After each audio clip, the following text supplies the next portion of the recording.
देशभरात गाजत असलेल्या नीट पेपरफुटी प्रकरणात दिवसेंदिवस अनेक नवनवीन खुलासे समोर येत आहेत. काल डॉक्टर मनोज शिरुरे यांना अटक झाल्यानंतर सीबीआयने लातूरातील गंजगोलाई भागात असलेल्या एका बँकेत जाऊन प्राध्यापक शिवराज मोटेगावकरचं बँक लॉकर सील केल्याची माहिती सूत्रांनी दिली. यासोबतच राज्यभरात देखील सीबीआयकडून दररोज कारवाया होत आहेत. याबाबत अधिक माहिती देत आहेत आमचे प्रतिनिधी नितीन बनसोडे. नीट यूजी पेपरफुटी प्रकरणाचं लातूर कनेक्शन समोर आल्यानंतर लातूरमध्ये सीबीआयनं गेल्या 16 दिवसापासून ठाण मांडून बसलेली आहे आणि त्यासोबतच पाहायला गेलं तर राज्यभराचा जर विचार करायला गेला तर राज्यामध्ये एकूण 13 जणांना सीबीआयने या प्रकरणात अटक केलेली आहे. त्यामध्ये लातूरचे प्राध्यापक PV कुलकर्णी असतील, प्राध्यापक शिवराज मोटेगावकर असतील किंवा काल अटक झालेले डॉक्टर मनोज शिरुरे असतील, या तिघांनाही लातूरमधून या सीबीआयने अटक केलेली आहे. लातूरमधून त्यांना पुणे येथे चौकशीसाठी बोलवण्यात आलं होतं आणि पुण्यामध्ये त्यांना अटक दाखवली.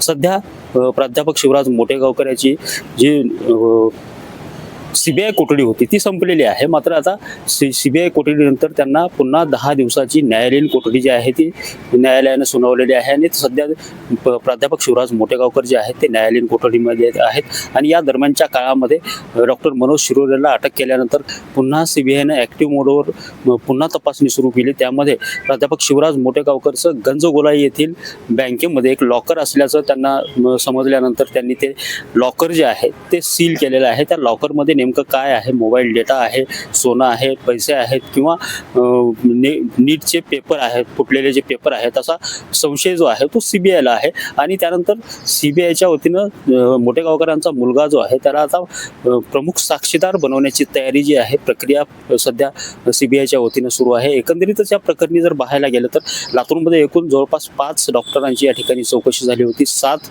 पालकांची आणि काही विद्यार्थ्यांची या ठिकाणी चौकशी झाली होती. आणि काल डॉक्टर मनोज शिरुरे यांच्या अटकेनंतर आता या उर्वरित 4 डॉक्टरांची ज्यांची चौकशी झालेली त्यांची धाकधूक मात्र वाढलेली आहे. दरम्यानच्या काळामध्ये सीबीआयनं अद्यापही लातूरमध्ये मुक्काम जो आहे तो वाढवलेला आहे. लातूरमध्ये आणखीनही सीबीआय तळ ठोकून आहे. त्यामुळे अजूनही काही पाळेमुळे जे आहेत ते लातूरमध्ये असण्याची शक्यता किंवा संशय सीबीआयला आहे. आणि असं या परिस्थितीमध्ये आता या सीबीआयच्या संपूर्ण प्रक्रियेमध्ये आणखीन कोण सीबीआयच्या रडारावर येते आणि कुणाकुणाला या प्रकरणामध्ये अटक होते, या प्रकरणी आणखीन कोणा विद्यार्थ्यांची पालकाची चौकशी होते का, याकडं आज सगळ्यांचं लक्ष लागलंय.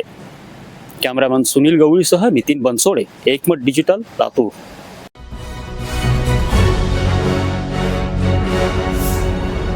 Thanks for watching Ekmat Digital.